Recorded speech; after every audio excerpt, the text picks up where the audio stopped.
Assalamualaikum warahmatullahi wabarakatuh. Salam sejahtera buat kita semua. Shalom, Om Swastiastu, Namo Buddhaya, salam kebajikan.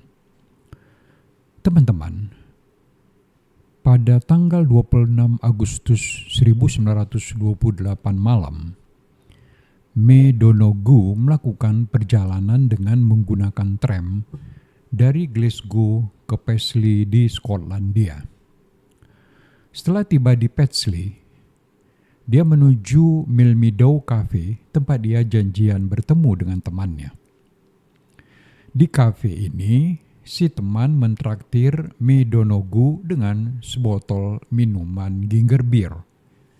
Ginger beer adalah sejenis minuman berkarbonasi dan tak beralkohol yang mengandung pemanis alami. Minuman ringan ini atau soft drink ini diproduksi oleh sebuah perusahaan yang dimiliki oleh David Stephenson. Sesaat setelah disajikan, Donoghue langsung menuangkan setengah botol cairan bir ke dalam gelas yang dipenuhi dengan es krim. Ia mengaduknya dan kemudian meneguknya. Namun, tatkala ia menuangkan cairan bir yang masih tersisa ke dalam gelasnya, alangkah terkejutnya dia. Di dalam botol berkaca buram tersebut teronggok bangkai seekor siput yang sudah membusuk. Donoghue sangat syok, perutnya mual seakan-akan diaduk-aduk. Tak lama kemudian, mulutnya memuntahkan isi lambungnya. Ia dibawa dan kemudian dirawat di rumah sakit karena menderita gastroenteritis, yakni penyakit infeksi saluran cerna. Singkat cerita, Donoghue menggugat David Stephenson ke ranah hukum. Gugatannya ternyata menimbulkan persoalan. Pasalnya, pada saat itu, orang hanya dapat menggugat pihak lain dengan alasan wan prestasi, jika di antara keduanya diikat oleh suatu kontrak. Wan prestasi adalah perbuatan dari para pihak yang tidak memenuhi kewajiban yang telah ditetapkan di dalam suatu kontrak atau perjanjian. Wan prestasi adalah pelanggaran perjanjian. Tentu saja, antara Donoghue dan Stephenson tidak terikat dalam suatu perjanjian atau kontrak apapun. Apalagi yang membeli, yang memesan dan yang membayar minuman tersebut bukanlah Donoghue sendiri, tetapi temannya. Artinya, Donoghue tidak memiliki hak untuk menggugat Stephenson walaupun dia sudah dirugikan. Lalu bagaimana hakim memutuskan perkara ini?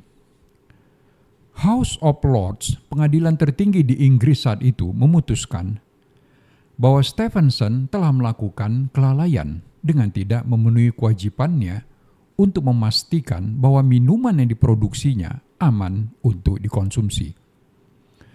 Lord Atkin sebagai hakim ketua dalam perkara ini saat itu mengatakan, "You must take reasonable care to avoid acts or omissions which you can reasonably foresee would be likely to injure your neighbor." Anda harus berhati-hati untuk tidak melakukan tindakan atau kelalaian yang secara wajar diperkirakan dapat membahayakan atau menimbulkan cedera terhadap tetangga Anda. Kelak, ucapan hakim Lord Atkin ini dikenal sebagai neighbor principle. Neighbor di sini bukanlah tetangga di samping rumah kita, tetapi adalah someone who could be directly affected by an action or omission. Siapa saja yang dapat terdampak langsung akibat tindakan atau kelalaian tersebut. Kasus ini menjadi tonggak sejarah dalam sejarah perkembangan doktrin negligence atau kealpaan di dalam negara yang berbasis sistem hukum common law. Karena untuk pertama kalinya, Mahkamah memformulasikan sebuah prinsip hukum yang disebut dengan duty of care, yang bersifat umum di luar batasan hubungan kontraktual. Apa yang dimaksud dengan duty of care itu?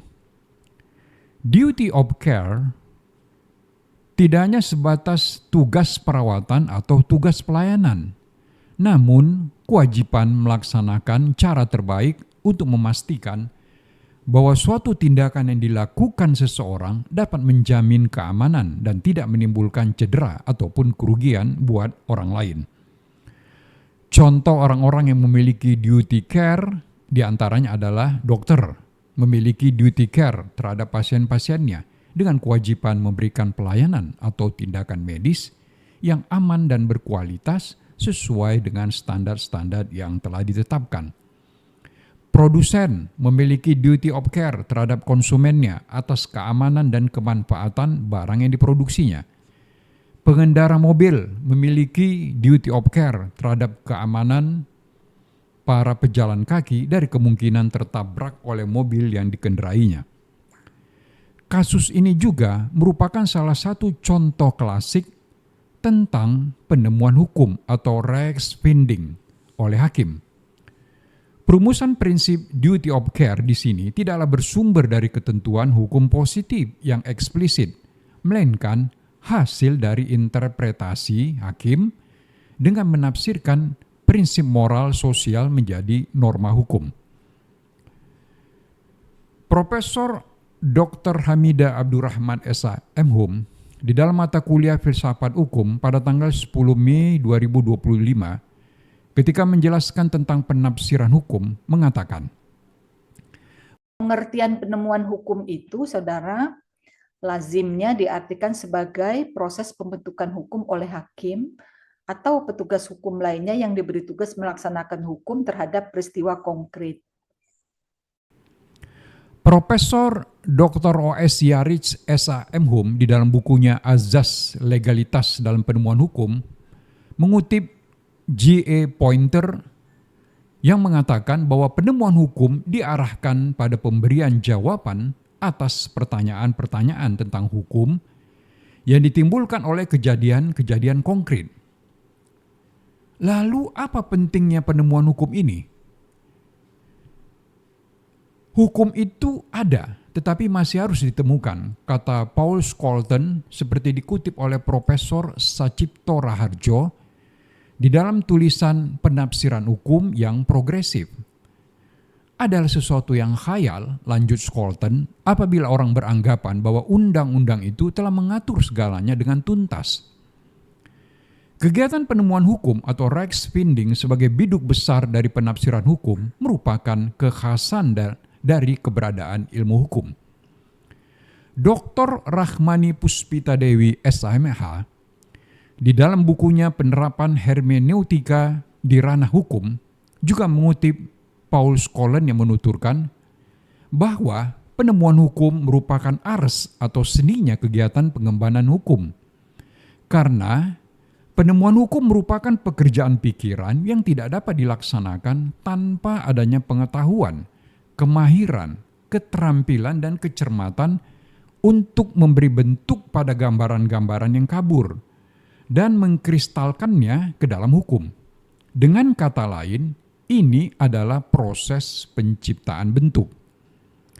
Untuk dapat melakukan proses penciptaan bentuk-bentuk dalam penemuan hukum ini, kita harus dibekali dengan kemampuan melakukan penafsiran atau interpretasi hukum. Kulasah. Kasus Donoghue versus Stevenson juga menunjukkan bahwa di dalam sistem hukum common law, hakim memiliki peran yang aktif dalam membentuk hukum melalui penafsiran terhadap prinsip-prinsip umum dan konteks sosial yang melatar belakangi suatu perkara. Di sini, fungsi hakim tidak hanya sebatas corong undang-undang, tetapi juga sebagai subjek aktif dalam dinamika pembentukan hukum, khususnya ketika hukum tertulis tidak secara eksplisit mengatur dan menyelesaikan persoalan konkret yang timbul. Putusan tersebut bukan hanya menyelesaikan persoalan konkret, tetapi sekaligus menciptakan preseden dan jurisprudensi hukum baru yang menjadi acuan dalam pengembangan hukum perdata atau tort law di negara-negara berbasis hukum common law di masa mendatang. Lalu bagaimana tentang penemuan hukum ini di Indonesia yang menganut sistem hukum civil law? Prof. Hamidah menuturkan bahwa penemuan hukum di Indonesia pun sebenarnya termaktub di dalam aturan perundang-undangan. Nah, dasar hukumnya adalah Undang-Undang Pokok Undang-Undang Kekuasaan Kehakiman, ya, pasal 16 ayat 1 dan pasal 28 untuk mengisi kekosongan hukum, ya. Tujuannya adalah untuk mengisi kekosongan hukum. Nah, saudara, pengadilan tidak boleh menolak, memeriksa, mengadili, memutus perkara dengan dalih bahwa hukumnya tidak ada. Pada pasal 28 disebutkan, kalau suatu perkara tidak ada dasar hukumnya, maka hakim wajib menggali nilai-nilai yang hidup di dalam masyarakat. Pertanyaan kita ialah, apakah amanah undang-undang ini sudah dilaksanakan secara konsisten dan konsekuen oleh para hakim kita atau aparat penegak hukum seperti polisi di Indonesia? Salam sehat buat kita semua. Wassalamualaikum warahmatullahi wabarakatuh.